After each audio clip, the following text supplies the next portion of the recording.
So Shivaji గారి issue పైన అయితే చాలామంది స్పందిస్తూ ఉన్నారు, మహిళా కమిషన్లు కంప్లైంట్లు చేస్తున్నారు. మరి ఈ క్రమంలోనే నాగబాబు గారు కూడా అసలు దాని గురించి అని కాకుండా ఓవరాల్గా ఒక వీడియో అయితే వదిలేరనమాట. మరి ఆయన చెప్పిన అసలు ఏం చెప్పారు అంటే ఇప్పటి వరకు శివాజీ గారి ఇష్యూ పైన చాలా మంది కూడా ఫెమినిస్టులం అని చెప్పేసి, లేకపోతే ఆర్టిస్టులు అని చెప్పేసి, లేకపోతే సాధారణ ప్రజలు కూడా డైలీ చాలా మంది కూడా మాట్లాడుతూనే ఉన్నారు.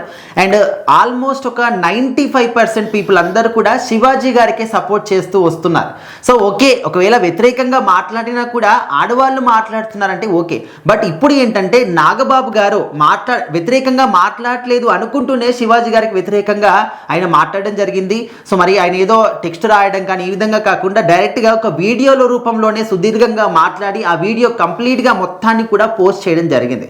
సో ఈ యొక్క మాటల్ని నేను ఒక రాజకీయ నాయకుడిగానో లేకపోతే ఇండస్ట్రీలో ఉన్నటువంటి ఒక వ్యక్తిగానో మాట్లాడట్లేదు, ఒక సాధారణ వ్యక్తిలాగా, ఒక కూతురికి తండ్రిలాగానే మాట్లాడుతున్నానని చెప్పేసి ఆయన మాట్లాడి, సో ఇక్కడ శివాజీ గారు మాట్లాడిన దాంట్లో ఖచ్చితంగా తప్పే ఉంది.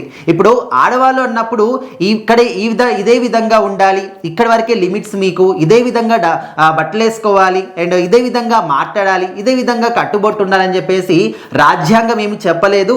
వాళ్ళకి ఇష్టం వచ్చినట్టు ఉండే స్వేచ్ఛ వాళ్ళకు ఉంటుంది అని చెప్పేసి అయితే నాగబాబు గారు చెప్తూ ఉన్నారు. సో మరి దానికి చాలా మంది కూడా రిటర్న్ కౌంటర్ కూడా ఇస్తూ ఉన్నారు. అవునా సార్, మరి మీ కూతుర్ని కూడా అదే విధంగా విప్పుకొని తిరగమని అనే విధంగా కూడా కామెంట్లు పెడతా ఉన్నారు. సో ఒకవైపు ఏమో మీ తమ్ముడు మీరందరూ కూడా పార్టీల వైజ్గా చూసుకుంటే సనాతన ధర్మం అని చెప్పేసి పార్టీల పొలిటికల్గా ముందుకెళ్తూ ఇప్పుడు వచ్చి ఈ విధంగా చెప్తున్నారా, ఇదెక్కడి న్యాయం? ఒకవైపు సనాతనం, ఇంకొక వైపు ఈ విధంగా చేస్తారనే విధంగా ఆ విధంగా కూడా కామెంట్లు పెడుతూ ఉన్నారు. సో ఏదేమైనప్పటికీ కూడా నాగబాబు గారు మాట్లాడిన దాంట్లో కూడా సాధారణ ప్రజలు మాత్రం ఎవ్వరు కూడా ఆయన మాటలతో ఏకీభవించట్లేదు.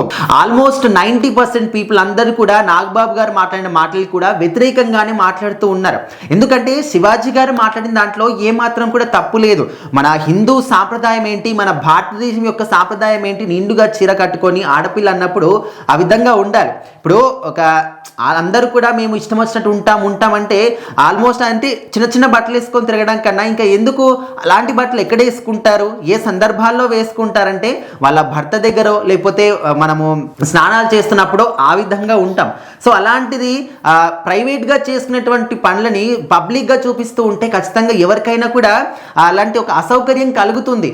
ఆల్మోస్ట్ అంతెందుకు మగవాళ్ళు కాదు, 90% పీపుల్ ఆడవాళ్ళు కూడా శివాజీ గారి మాటలకి ఏకీభవిస్తూ ఉన్నారు. సో మరి ఇలాంటివి చేయడం కరెక్టేనా రాంగ్ అనే దాని పట్ల చాలా మంది ఇప్పటికీ ఇంకా మాట్లాడుతూనే ఉన్నారు. డిబేట్లు కావచ్చు, కేసులు కావచ్చు, కేసులు పెడతామని చెప్పేసి ఆల్రెడీ మహిళా కమిషన్ కూడా సంప్రదించాలని చెప్పేసి కూడా అంటూ ఉన్నారు.